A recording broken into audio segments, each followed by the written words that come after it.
Today I've returned to Pontypool and I'm with Jeff Simmonds. Now Jeff Simmonds had a sighting a long time ago when he was just 16 years old in 1974. Fire away, Jeff. Well, it was 1974, as we said. 16, just sort of left school. I was playing in a band. The sort of four of us were in a van in Blenavon, sort of about 6 or 7 o'clock, I would think. Got some chips because it was that time of day, and we decided to drive up to the top of the Fox Hunter, which was a local spot where people go to sort of look at the views. Got up there, sat in the van eating chips. Summer's evening. What sort of time? I'd say it was about sort of 6 or 7 o'clock. It was still light. It's still light. It's a summer's evening. You can still see off into the distance, right across to the horizon, you know. Right, because here in the valleys, sometimes you've got no visibility because of the cloud. Other times it's so it was clear day. It was a beautiful day. Right. Clear blue skies, sun was still sort of shining, and we were sort of making plans for our future with the band. So we were sat just talking. Wayne, who was a little bit older than us, was the driver. He decided that he needed to sort of get out of the toilet and get out of the van and go to the toilet in front of the van, you know, which he'd done. Got back in the van. We had a row of spotlights on the front of the van, typical sort of band van in those days. And some sheep came up, so we sort of flashed the lights to frighten them off. And when the lights was flashed, I immediately seen a bright, what I thought was a star in the sky. And I took a closer look at it, and then there was another one alongside it, and all this sort of happened in a couple of seconds. I said, "Look at that, I said, two stars across it," to Simon, who was sat in the back of the van. Simon pointed his head around, and at that point we could see what was a cigar shape, and there was 4 lights in there. So we were all wondering what this was. So just to interrupt you there, Jeff, 4 lights in a row. Yeah. So you could actually see some structure behind the lights as well, could you? Yeah, there was this cigar shape, and right. within that cigar shape you could see the sort of 4 lights, right. which we knew were lights at this point. Okay. We all decided to get out of the van and have a closer look. By the time we got out of the van, the craft was over us. It was a circular craft, and it was about the size of a football field from memory. We were just in awe of it. We couldn't believe what we were seeing. And one of the things that struck me was how fast it had come across from that distance, because I think you can sort of see about 25 miles to the horizon with no interruption. So it had travelled all that distance by the time we got out of the van. We were looking up at it. There was some sort of pylons to the right hand side of us. We'd made our way across there because that's where it was above us there.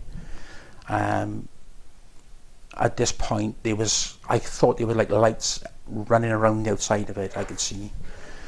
And then Wayne got back in the van and tried to start the van, but the van wouldn't start.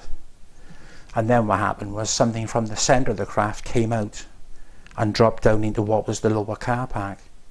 Now I didn't know what it was at this point because it was somewhere I'd never been, but Simon was living in the area. I said to him, "What's down there, Simon?"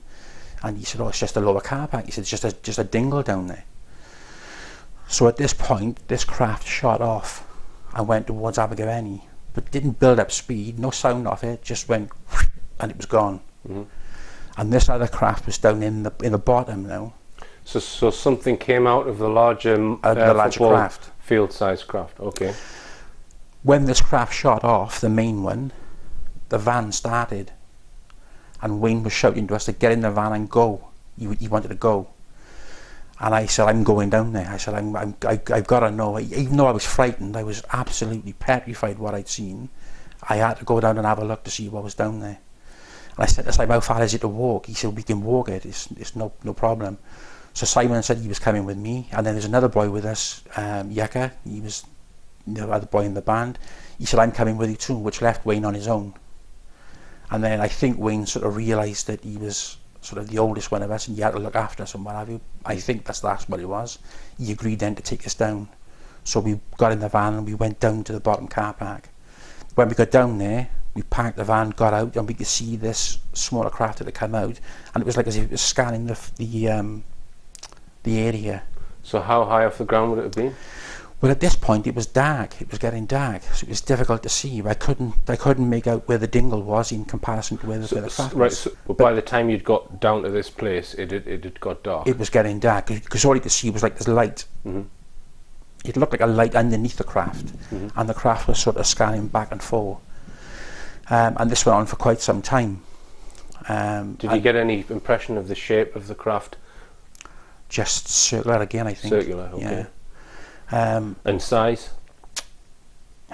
Obviously smaller than the larger Yeah, a one. lot smaller. Very difficult to say, to be honest.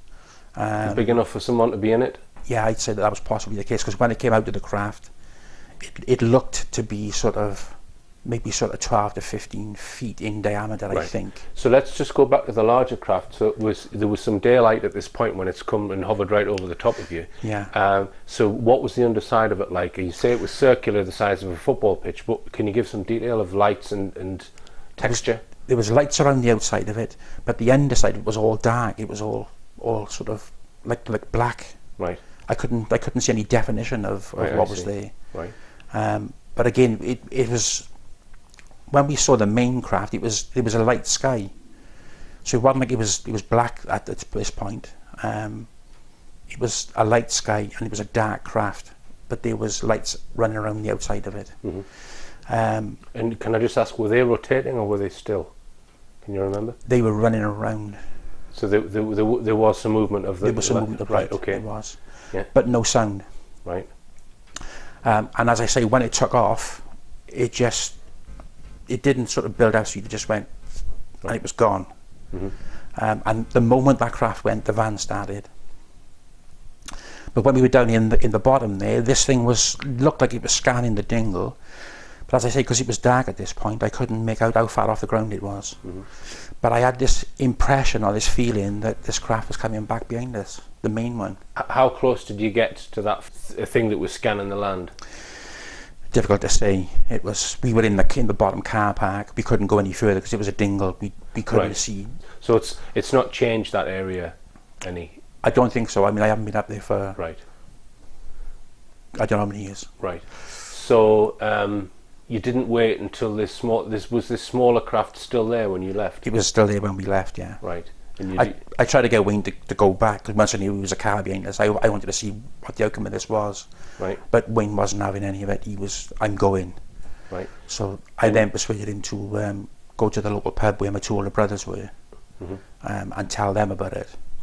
And when we got there, a friend of theirs wasn't surprised that we'd seen this craft. And they named Richie Hayman's, and he said he wasn't surprised at what we'd seen, because all the locals had sort of seen different lights in the sky and different sorts of goings on, you know. Mm-hmm. And he also said that up here somewhere there's a magnetic field, and he said that it was his thoughts that they were attracted to that for some reason. All right. You don't know why he thinks that, or you just something... He seemed, because to start with I was a little scared of him, because I thought that maybe he was sort of taking the mick out of us a bit, but he wasn't. He was quite serious, that he'd had lots of friends who told him about different stuff going on up here, lights in the sky and that sort of thing. Location itself, do you know anything significant about it? I mean... Well, certainly interesting landscape, and it's well secluded, so if a craft was down in that dell, it wouldn't be picked up on radar, would it? No, absolutely not.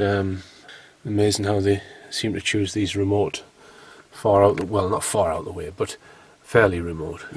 It was, I mean, from what Simon told me about it, it was just overgrown sort of land. There was nothing up there of any significance, only in the fact that they called it the Fox Hunter because there was a famous racehorse, and when it died, they buried it up on the mountain, and the name of the horse was the Fox Hunter. Right, right. And what about the other members of the band? I mean, are they still in the area? Simon was sort of my age. Simon and I first met when we were about 11 or 12, playing in bands. He played guitar, I played drums, and we've been friends sort of ever since, really. But as life sort of moves on, you move on. You sort of you split up and you go your separate ways. I mean, if we can't meet any of them, if you could get an email statement from them without actually feeding them your story. Right, I'll do that. Right, okay. Because I've spoken with Simon a couple of nights ago, and he sort of because I spoke to him about it a few years ago when I played in a band with him, and he didn't want to talk about it at that time. He just said, I don't want to talk about it. Really? Yeah. And Wayne, the oldest guy, he was the same. I mean, for the following day, he just did not want to talk about it. Yeah. But I spoke to Simon recently because I knew that this was going to happen, and he was sort of more open to willing to talk about it, you know. So we're going to go out now and we're going to drive to the spot where the football field-sized circular UFO hovered over Jeff's van, and then released another craft below it, and we're going to go and film the dingle. Okay.